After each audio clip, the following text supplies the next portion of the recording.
just get started reading the first slide this morning, Myra, I'd appreciate it. It's from 2 Timothy 4, 8 or 9 verses. 2 Timothy 4.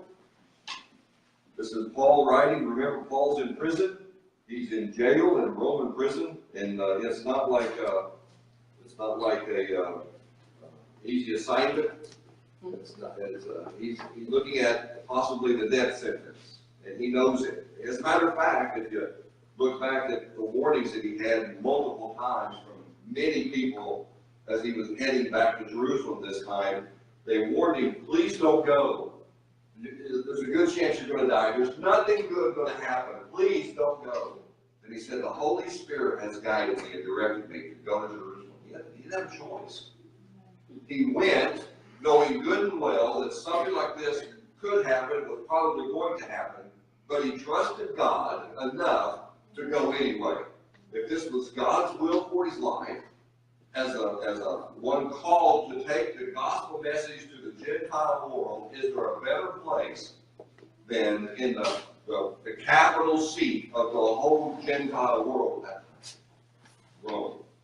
And Paul is willing to go because he trusts in God enough to fulfill everything God asked him to do. So he's writing this letter, the second letter to Timothy, and he's asking Timothy to come quickly. He says, Timothy, please come as soon as you can. He kind of sense of urgency. He knows what's about to happen. He said, Demas has deserted me because he loves the things of this life and has gone to Thessalonica. Now, I'm going to butcher these names. This is not the way you pronounce these names. This is the Oklahoma English translation of the Greek words for these names, okay? Crescens or Crescens has gone to Galatia, and Titus has gone to Dalmatia. Only Luke is with me. Bring Mark with you when you come, for he will be helpful to me in my ministry. Now, this is a toughie. It looks like Tychicus, so we'll just go with that one. That's not how you pronounce it, but we'll go with that. I sent Tychicus to Ephesus. When you come, be sure to bring the coat I left with Carpus at Troas. Also bring my books, and especially my papers. Alexander the coppersmith did me much harm, but the Lord will judge him for what he has done. Be careful of him, for he fought against everything we said. The first time I was brought before the judge, no one came with me. Everyone abandoned me. May it not be counted against him.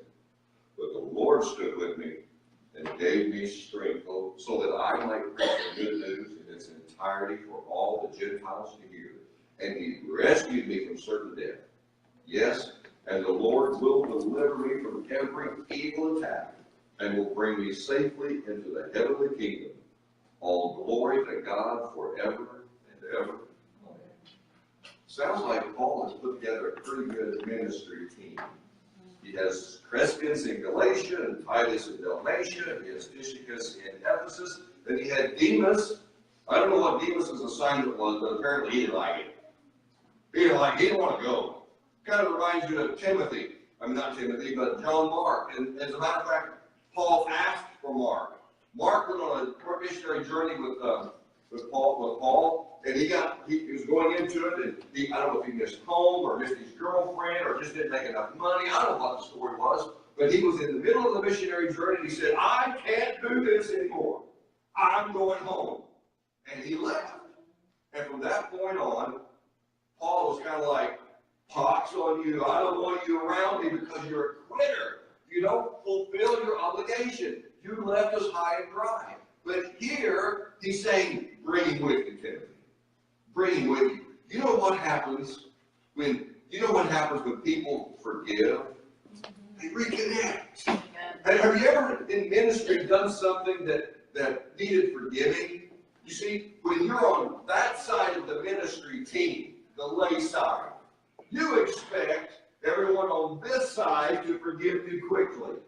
But when you're on this side of the ministry team and you need forgiveness, it doesn't come quite so easily because we're supposed to know better. It's almost like sometimes people think we walk on water. You know, we'd never ever make a mistake. We'd never ever say anything untoward. We'd never ever have a bad attitude or wake up on the wrong side of the bed or just not in a good mood. But on that side, I'm working on it. Well, guys on this side are working on it too. And John Mark left. He said, I just can't do this. This is more than I signed up for. It's more than I expected. I'm continued. He didn't walk away from his call. He just couldn't fulfill it. He started too young, or maybe he took on too much. I don't know. But in that particular instance, he couldn't fulfill his obligation. But Paul never gave up on him. Paul watched him. Paul listened for his success and what he was doing.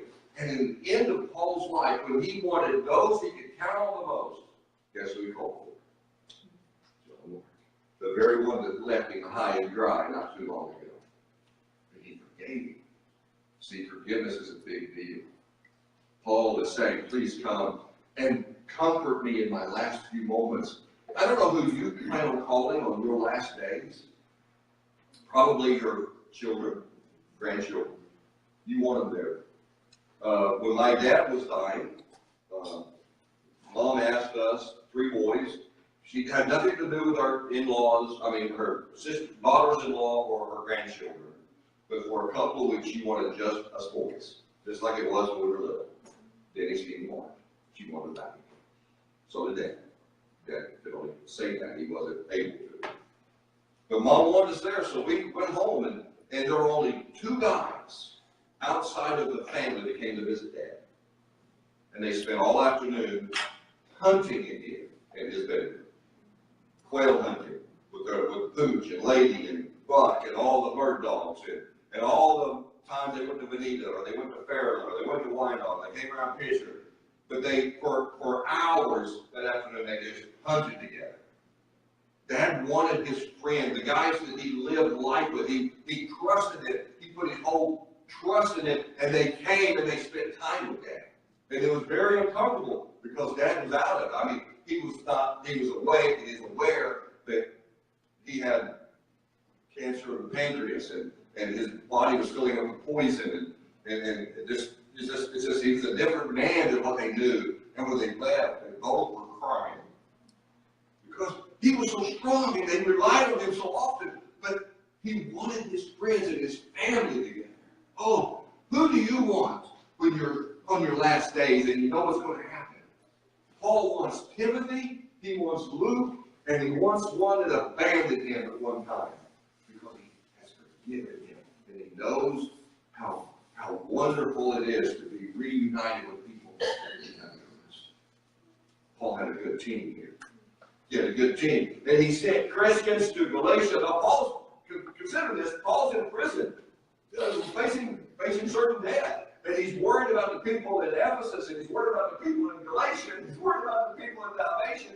He's sending out leaders, and he's sending out qualified personnel to support the team, the ministry team that is there. He's sending them. If you ever know anything about Paul, in Acts chapter 13, you may understand where this comes from, this idea of sending, because Paul and Barnabas were with a group of men at a prayer conference out on the side of the lake somewhere, in a beautiful setting, and they were praying and fasting, and they were swapping stories about, not like when guys get together, but like when godly men get together. How God had God pulled them through. How God saw that fit to do X, Y, or Z in this situation. How God used them in this situation. They were swapping stories, and then out of the blue, they heard the Holy Spirit. Separate from me, Paul and Barnabas, and send them out. And the men were obedient to the call of the Holy Spirit, and they laid their hands on him and them, Paul and Barnabas, and they sent them. And Paul and Barnabas went on a missionary trip that was just amazing. They planted churches. They went into areas that the church had never been before. See, the church sends people. In teams sometimes. Why is it important for teams? Well, because if you think you can do it by yourself, you're going to come into situations that you've never encountered. And you may have some kind of a working knowledge, but if you've not been there, you've not experienced, you may be able to offer a theory to someone. For instance, I'll share something, a team. Years ago, man, a long time ago, I don't know if they ever did it here, but in Alabama, Oklahoma, Florida, Mississippi, they used to have indoor camp meetings. Anybody ever remember indoor camp meetings? Yeah, man, yeah, cool. So if you couldn't afford, you're in a smaller church and you couldn't afford a big name guy to come in and offer a revival, once a year, all the churches got together and they pooled their money and they bring in a big name guy, like Nelson Purdue or Bob Boots or give me a big name guy. And then also hire song evangelists like Wally and Ginger Laxon. Anybody know them? Yeah, well, they were good. They were good. They were really good. Okay, they would work with the choir, and the choir loft would be full, and the churches would be full. There'd be standing room only, basically. And then all the pastors would bring their people, and then all week long. It was a great time, man. It was a great time. Well, this one time, we were playing at the church in Tuscaloosa, and we were hosting it. And I think it was Wally and Ginger Laxon they were trying to, I think it was Bob Boots and Wally and Ginger Laxon. Have you ever heard of Bob Boots? He's just amazing. He is he's dead, he's passed away now, but he was one of the best speakers I've ever heard in my life. He just kind of brought you in and kept you on the edge of your seat. One minute you'd be laughing, the next minute you'd be crying, and the next minute you'd go, oh, Lord, help me out. Oh, he was just that kind of guy. He just brought out of you. So they were closing the service, and Wally and Ginger were singing a chorus, and people were lined up on the altars, and then they would get up and they would shake hands, and yes, they would hug. There were a lot of huggers in the South there. They would hug and pat backs, and they would slap elbows, or shoulders, And there was one lady down here at the very end that she didn't know that when you go through 3 courses of something, you're supposed to get up and go back and take your seat and hug somebody and wipe the snot off your face, wipe your eyes with your ears, and you're supposed to go back and sit down and go, whoa, I made it. She could stay. So Wally and Ginger sang some more, and she just stayed some more. And they sang more, and she stayed longer. And she was the only one there. And since Myra's father was the pastor of the church that was hosting the meeting, he knelt down beside her. Can I help you with something? Now, of all the people that were in that service, I don't know how many of them ever experienced what the lady was going through, but he had. She had lost a young child to an accidental death. Why did God do this to me? My child did nothing to God. My child was innocent. My child was perfect. My child was loved. Of all the people that was there at that meeting, Myra's father knew exactly what she was talking about. So Myra has an older brother that died when he was a toddler. He took some pills that he thought was candy from a friend, a neighbor, and went to sleep. He never woke up. He understood the heartache and the anguish and the pain and the questioning. Why did God do this? But he was also able to tell her that you'll never get the answer that's satisfactory to you about why. But here's what I do know, that God will walk you through it if you put your trust in him, if you will lay everything at the altar, if you will tell him, regardless of what has happened to me, I will serve you willingly. He said that will get you through it. Of all the people there that day, he knew exactly what she was going through. That's why team ministry is important. Paul put together a team ministry and sent them out to the region to bring the gospel, the good news that Jesus Christ is Lord, that he saves and he sanctifies and he transforms. That's the message people need to know. You can trust in God. Yesterday and Friday, some of us helped Mary Jo and Rex move. Mary Jo and Rex have some heavy furniture. I'm just telling you, man. They make it big and heavy in West Virginia. Some of that stuff was heavy. So Bob and I, just to back up, this summer, after Caleb left in January, we had an extra bedroom. So Myra decided it'd be a great time to paint. I said, it's never a good time to paint, Myra, especially indoors. Outdoors, you don't have to move anything. You just kind of start painting. Indoors, you have to move everything and cover it up so they get splattered on. So anyway, Myra always wins these arguments. Myra says, it's a great time to paint. Okay, so we started moving the bedroom and moving into another bedroom so we could paint that room. We had some heavy furniture too. I don't like, as a matter of fact, we had one piece of furniture that was locked. You couldn't get to it. The key wouldn't work. And it was full of stuff. And we were trying to manhandle it. And I had seen on television those straps you put on. There's a strap between two people. It's called body dolly. I think it's what they're called, body dollies. And we bought that, and we were trying to work it, and I had to go watch 4 videos to figure out how the stupid thing is. Just a piece of canvas, all it is, but I had to watch 4 videos to figure out how to make it work. And then it took us about 4 attempts to trust the belt. I kept saying that to Bob. Trust the belt. We have a tool. Trust the tool.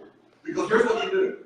You strap up, and then you put the cord, the strap underneath the item you're going to move. We had this big one. That whole cabin was huge. It was enormous. It weighed like 10,000 pounds. It was like walking a car. It was awful. Okay? So we put that strap underneath there, and then you're supposed to squat down, tighten the strap up until it pulls you down. Not bend over, so then you're working on your back. You have to squat down. This is hard for some of us old men. Squat down, pull it tight, and then stand up. Push it away from you, keep your back straight, and walk together. And just okay? Bob was doing exactly what Larry and I did. We didn't trust the belt. We would stand up and we'd turn it over. Here we go. And some of this stuff was happening. I say, Bob, trust the belt. It's not going to let go. It's not going to tip over. If you don't start straightening up, you're going to destroy your back. Trust the belt. Trust the tool. If you're going to go out in ministry and you don't trust God, amen, and you only do it with your own ability, and He calls you to do what you think you can do, you're not going to go very far. See, we talked Wednesday night that God challenges us. He doesn't call us to do what we're able to do. He equips us to do what He's called us to do. If He only called us to do what we're able to do, we wouldn't get very far in the church. You think 12 men could have thought, we're going to change the world? They said, no. All we're going to do is we're going to offer God's love to whoever we come in contact. And then they'll offer to them. They're their friends, and they'll offer to their friends. And they didn't set out to change the world. They set out to change a friend. Because they trusted in God. Now, Paul, all throughout his letters, and all of them practically, he always throws in this idea of suffering. Here he is. He's suffering. He's in prison, going to die. But he's okay with it because he trusts God.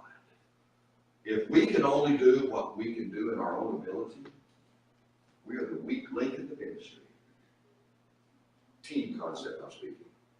When we were in Tuscaloosa, Hope Heights, years ago, there was some friction one time. And you know what happens? You know, and I mentioned this earlier, church is a family. You know? Have you ever had words with your family members? You know, you finally come to the point sometimes you have to agree to disagree, right? But here's the thing about family. This family. We have a God that loves us so much that He sent His Son to die for us.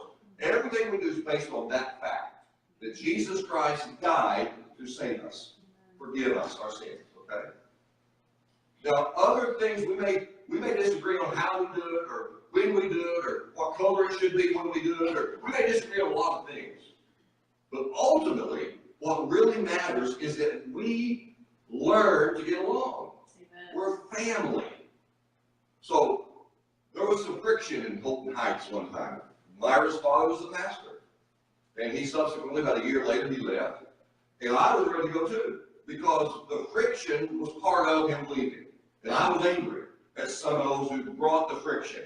And I came home, we're out of here. We're going to go somewhere else. And Myra said, Dennis, this is a family. And if you've never ever fought with your brothers or your parents then fine. Well, it's kind of like you who have those without sin, you cast the first stone, kind of what message told me. If you've never ever had words with your brothers or your mother, and sisters, words with your mother, your cousins, then we'll go. But if you haven't, we're family. And sometimes family is messy, but we'll work through it. Well, I didn't want to work through it. I want to go. I'm ready out of here. I want to be gone. See, I was kind of like Demas at that time. I didn't trust God could work us through this. Those people are crazy. I'm not. Those people are responsible. I'm not. Those people are fools. I'm not. I just want to go. Yes, she said, over biscuits and gravy. We're not going. No, let me say it this way, she said. I'm not going. And if I'm not going, you're not going. We're going to work through this. One of the greatest advice my wife ever gave was to work through it. Those people were some of my very best friends. After we got through the other side of that, I had to learn to communicate and talk with them and voice my opinion. And we had some areas we had to learn to agree to disagree. But family goes through this. Demas said, I'm not willing to work. He said he loved the things of this world. He lived a bifurcated life. You remember a few weeks ago we said that people sometimes have a tendency on occasion to put their toe, the day you give your life to God, they put their toe in righteousness. And then they put the rest of the week, they put their toe in unholiness, unrighteousness. And then they go back and forth. And that's the dance we do. It's Sunday, it's Wednesday, it's Sunday, it's Tuesday, it's Sunday, it's Wednesday. We go back and forth. One of these days, you have to make a choice. Because this gets tiring. And you get to where you say, I can't do this anymore. Right. You have to make a decision. Demas said, either I don't trust it, I don't like the fact that you're suffering and you can't get out of it, I really like my stuff. Remember the rich man in Luke 18 came to Jesus? He was looking for eternal life. I know what's out there. And I've read the book. I've read that all the way to the end of the story. And I haven't found it. Can you help me out? Sure, Jesus said. Just follow the commandments. Well, which ones? Because I do them all, and I haven't found what I'm looking for. Well, in that case, Jesus said, sell all your possessions, give to the poor, and come follow me. And you will find exactly what you're looking for. Oh, I can't believe you said that. It's just not possible, I guess, and he walked away. Reminds me of a time my dad was dying of cancer. And my mom and my brothers and I caught the doctor in the hallway, and Mom wanted to know what caused it. It's rare cancer called a Claxon tumor. The doctor said, a doctor, a physician, may see one case their entire career. It's so rare. Mom wanted to know what caused it. And the doctor said, the only thing we know for sure that causes cancer is cigarette smoking. And Mom said, oh, it couldn't be that. No, it's not possible. So that couldn't be cigarette smoking because Mom was a 2-pack-a-day smoker. It couldn't be possibly cigarette smoking. It must be something else. The doctor said, all I can tell you is what we know. Cigarette smoking causes cancer. See, we want to do what we want to do. Right. And we don't want anyone to tell us, don't do that. But unfortunately, in the spiritual world, if we continue doing what we want to do, and it takes us outside of God's realm of what He wants of us and from us, and we continue going, God's going to just let you go.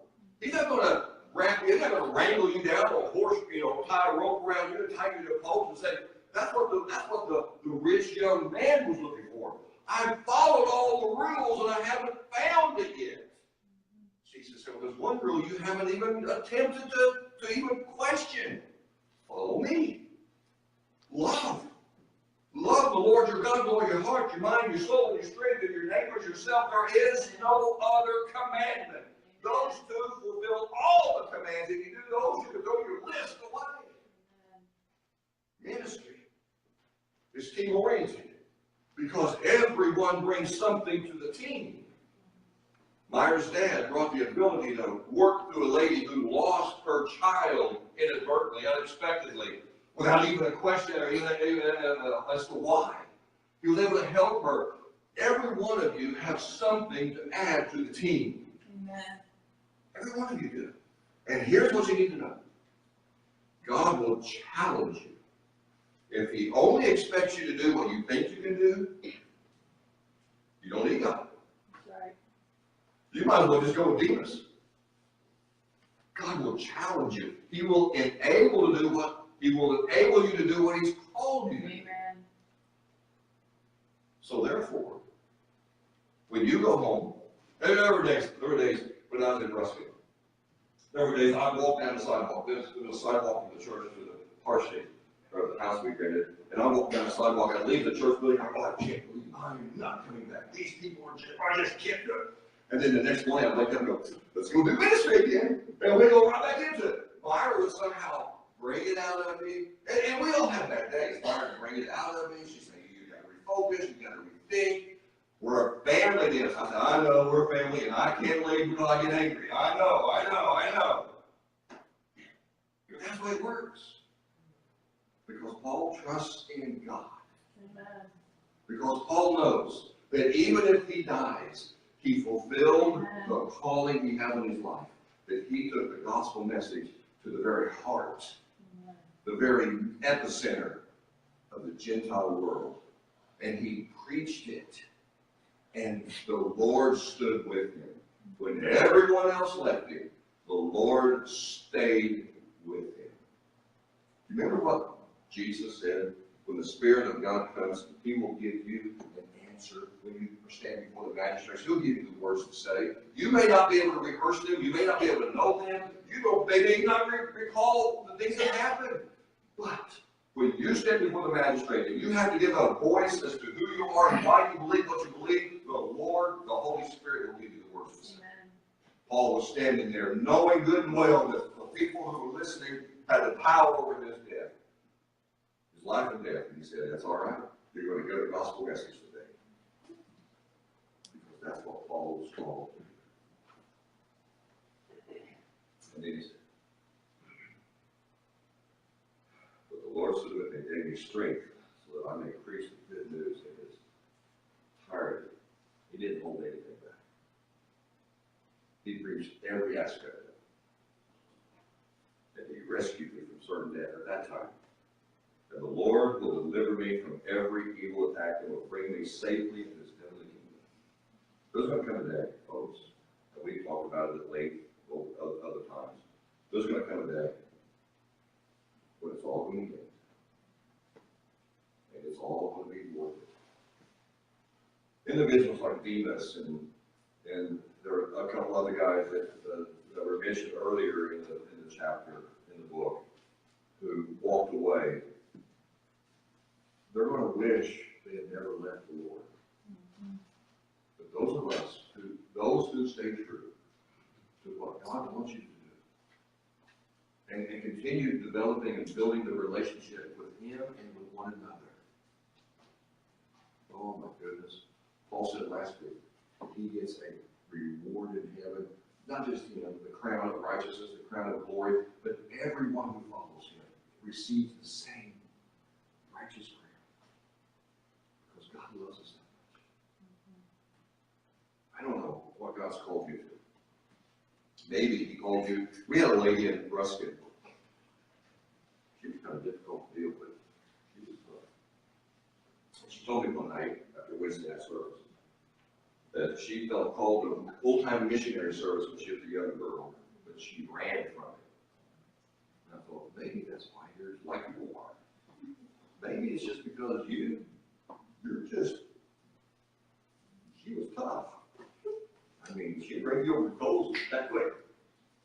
She was bitter, she was angry, she was mean. She could play piano like nobody's business. She was just tough. And then I was reading the scripture one day after she told me that, and I found a passage of scripture in the Old Testament. It was really cool. I couldn't wait to tell her about it. It said, if a woman is called of God to ministry, and her father says, no, you can't do that, then she's released from it. If your husband says, no, you can't do that, then you're released from it. And I ran to her, I said, did you know this was in there? Yeah. But my husband didn't say no. Oh, now no. You're just rebellious. You're just, don't want to live. You just want, and you want everyone else miserable. When you don't fulfill what God's called you to do as a family member, you become obstinate. You become hard to deal with. Everybody's critical. Everyone's a critic. But may I suggest to you that if you fulfill what God's called you to do, even if you don't know how you can do it, and you put your trust in God, there is nothing you can't do. I think that's the reason Paul said, I can do all things through Christ who gives me strength. Everything he's asked me to do, I have no idea how to do it, but he's given me the ability, he's given me the wisdom, he's given me the words, he's rescued me from death, he's rescued me from shipwrecks, he's rescued me from rock piles, he's rescued me from certain death over and over and over, and I am fulfilling his call on my life. You know what? We can't do it. He'd go into a synagogue and they'd throw him out. He'd get right back in and go right back in. He wasn't having none of it. I suggested he doesn't call you to do what you're able to do. That's a team concept. He calls you to do what you don't know is possible yet. Amen. But if you trust in him and work together, all things are possible in Christ who gives you strength. So don't say we can't. Say, I had a music instructor. He was an ex-Marine. He was a great music instructor. Man, he was strict.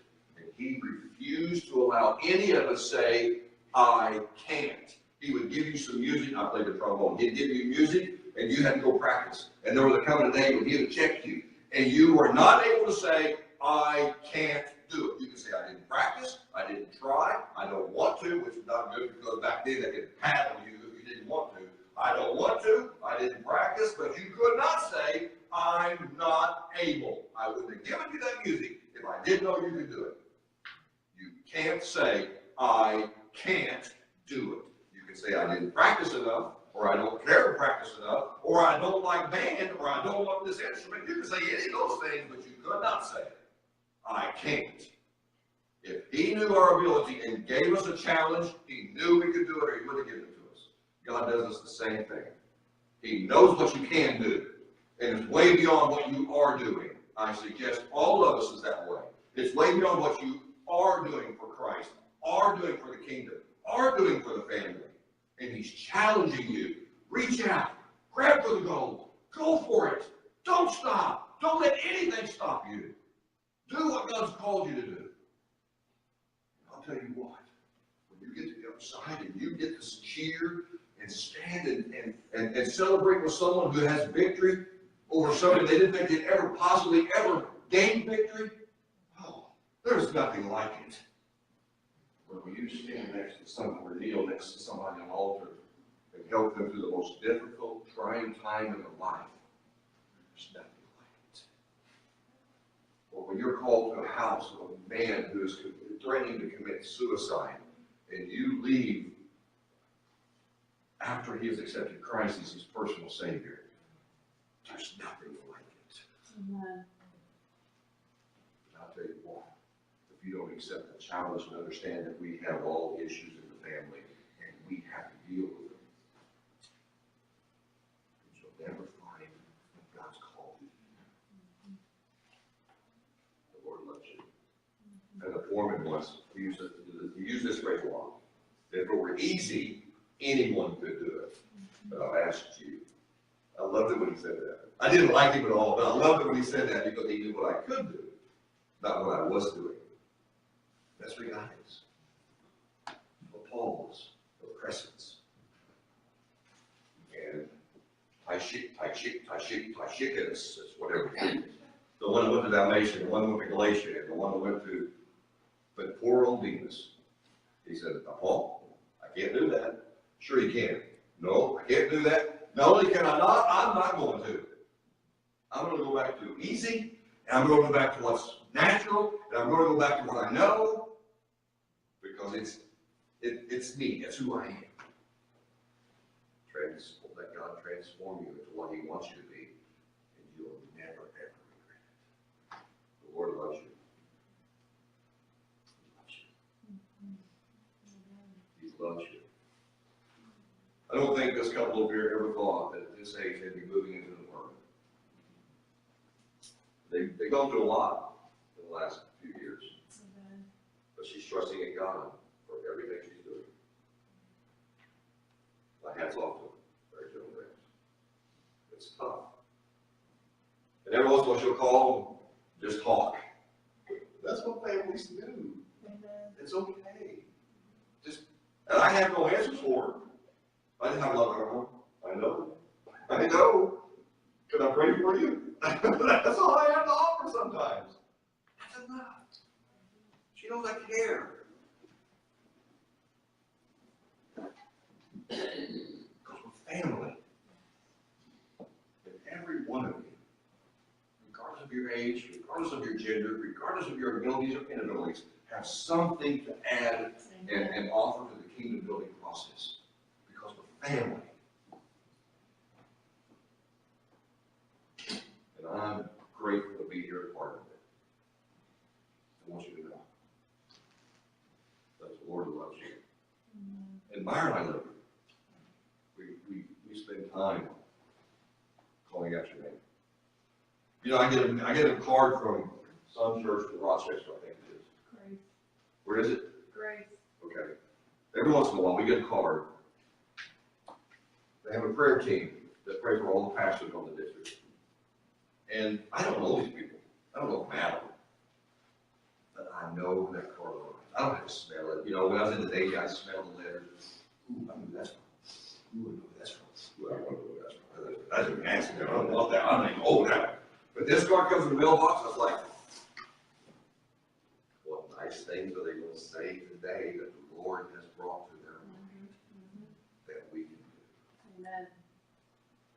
Because even the family expands to from Albany to Buffalo and everything in between. The family expands. They're like in-laws. They're like cousins over there, you know, or long-lost relatives. But the family expands. I love to get those cards. The first one I got along was, what is this? Praying for me? You don't even know me. And I don't know you.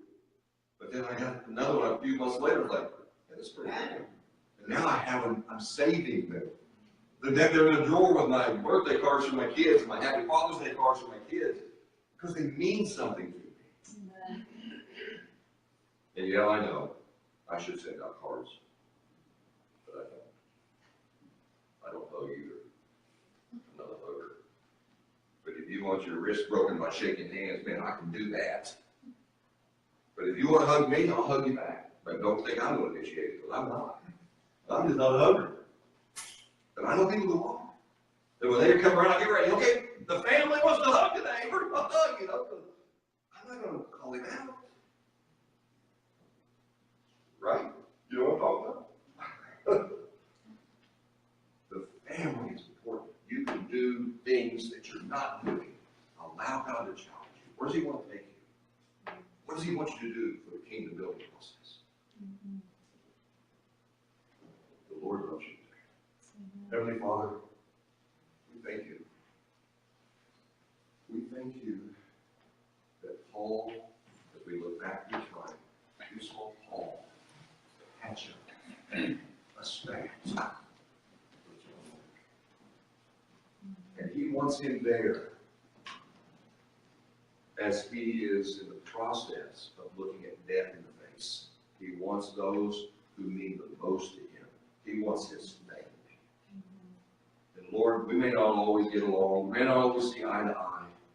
We all have different abilities and different talents, but it takes all of them to be part of the team. And it takes all different personalities and attitudes and dispositions to be part of the family. But Lord, we've all centered on you and your great love for us.